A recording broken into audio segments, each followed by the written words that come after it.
Fala pessoal, mais um almoço com TF no ar, nosso segundo conteúdo nesta terça-feira. Já estou aqui no Rio, vocês estão até acostumados de vez em quando eu venho aqui gravar o Resenha com TF, de fazer um vídeo aqui no carro do meu amigo Gil, gente boa, botafoguense. E já estou aqui indo lá para as gravações. Vou dar um spoiler aqui, a semana eu vou gravar com Arthur da Pieve. Essa entrevista deve ir ao ar na próxima quinta-feira, antes do jogo do Botafogo. Devo colocar por volta das 19 horas, o jogo é às 20. Então Arthur da Pieve entrará no ar na quinta. Hoje, ao vivo, o Bruno Cantarelli, 18 horas. Então vocês podem entrar lá no Resenha às 18 horas com o Bruno Cantarelli. E na próxima semana, Ayrton, vou gravar com ele amanhã. Ayrton, nosso ex-volante, que também passou ali pelo rival, por dois rivais aqui no Rio, Internacional. Tem algumas histórias bem bacanas. Também vamos conversar com o Ayrton. Essa entrevista entrará só na próxima semana aqui no canal. Amigos, vamos falar sobre informações importantes a respeito do nosso Botafogo. O Segovinha foi anunciado oficialmente como reforço do nosso clube. Inclusive já está treinando com seus companheiros lá no Espaço Lunier. Agora a expectativa é para saber se o Botafogo conseguirá regularizá-lo a tempo dele viajar amanhã com a equipe para o Chile, onde o Botafogo estreará na próxima quinta-feira às 21 horas contra o Magallanes pela Copa Sul-Americana. Ainda o Botafogo não colocou no plantel dos jogadores inscritos atletas como o Júnior Santos. Estão apenas aqueles que já fazem parte do elenco do Botafogo.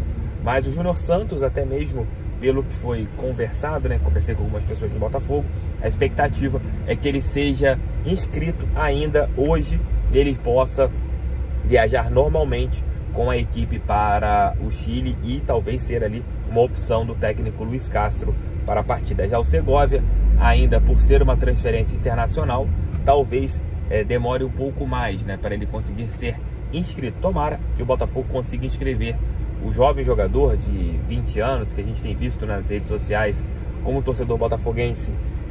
Tá ali levando esse menino no bom humor, Segovia e Segovinha, Hoje teve até mesmo essa foto acontecendo lá no Espaço Lunier dos dois Segovias do Botafogo. Mas como eu tenho falado aqui do Segovinha, o ponta, eu vejo esse menino como uma aposta, Acho que a gente não tem que colocar todas as expectativas nele nesta temporada, até mesmo pelas questões que a gente sabe que ele tem uma carência física. Ele precisará ganhar corpo aqui no Botafogo, ganhar pelo menos alguns quilos de massa muscular, até mesmo pelo embate.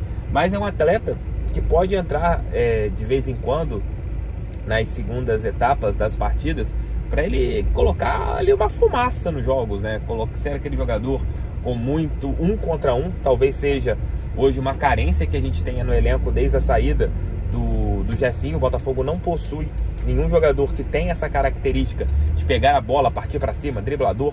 O Segovinha tem essa característica, é teu ponto forte. É um jogador, daqueles que mais criou oportunidades para a seleção paraguaia no Sul-Americano Sub-20, que aconteceu há pouco tempo neste ano, de 2023. E a gente torce que ele consiga uma adaptação, que ele entre bem dentro dos jogos do Botafogo, porque eu já começo a sentir, se ele for bem na primeira partida, partindo para cima, driblando, ele vai virar meio que um amuleto em relação ao Botafogo no Campeonato Brasileiro. Fiz até uma brincadeira lá no meu Instagram, pegando uma foto, que fisicamente ele faz lembrar muito o Iranildo de 95, jogador franzino, que era driblador, que veio sem muitas expectativas e que foi muito bem. Eu vejo muito com o Segovinha em relação a isso, jogador que vem para o Botafogo sem muitas expectativas e pode ser útil para o nosso plantel nesta temporada. Então, olha, estou curioso para ver o Segovinha jogando com a nossa camisa. Comentem aqui se vocês também estão com essa expectativa, com essas expectativas em relação a ele. Também deixem um like, inscrevam-se no canal, compartilhem esse vídeo em seus grupos do WhatsApp. Galera, ontem o John Textor compartilhou no seu perfil lá no Instagram, nos seus stories, uma publicação do Fogão Net, do blog do Mansell, onde esse blogueiro colocava que não tinha sentido. Acho que foi do blog do Mansell mesmo que ele colocou, se eu não me engano é isso, ou uma fala de algum jornalista, não lembro o motivo, agora não lembro quem postou, se foi em relação ao blog do Mansell ou se foi uma publicação de uma outra pessoa. Acho que foi do Carlos Eduardo Mansur, não foi do Mansell não, agora lembrei que foi do blog do Carlos Eduardo Mansur, que ele disse que não via necessidade de ter uma final da Taça Rio. E realmente, né? A gente até falou isso na transmissão do último domingo, tanto eu quanto o Léo Dantas, que eu não via essa necessidade de ter uma transmissão, de ter duas partidas para a definição da Taça Rio. Um jogo só estava bom demais. Acho que vira algo maçante e torna-se o Campeonato Carioca ainda mais chato, né, em relação a esses pormenores, de você criar outra partida, colocar outra partida, forçar outra partida sem necessidade. Então eu concordo nesse ponto com o John Textor. Eu acho até mesmo a final do Carioca deveria ser jogo único, para você ter ali um apelo maior, diminuir datas dos estaduais. E infelizmente a CBF não faz isso. A CBF forçou os estaduais nesse ano, em parceria com as federações estaduais, né, de você dar vagas para a Copa do Brasil por causa dessa competição, porque dessas competições, no caso, que elas estavam ficando totalmente desvalorizadas, porque os grandes times, no caso lá das equipes nordestinas, elas estavam focando totalmente nas Copas, na Copa do Nordeste, e aqui no Rio de Janeiro você tinha possibilidade, igual o Botafogo, iria jogar com o time B, mas infelizmente isso não acabou acontecendo. Mas nesse ponto eu acho que o Textor está certo sim, de ter postado, talvez não ter postado na internet, eu acho que isso não tinha que ter postado, mas ele achar isso ruim, achar essa Taça Rio ruim, ele, nesse ponto, na minha opinião, ele tá certo. Para que duas partidas, né? Para que essa força que ainda os clubes que seriam soberanos no nosso país, ainda eles não têm, eles não lutam sozinhos, eles não buscam as suas ações.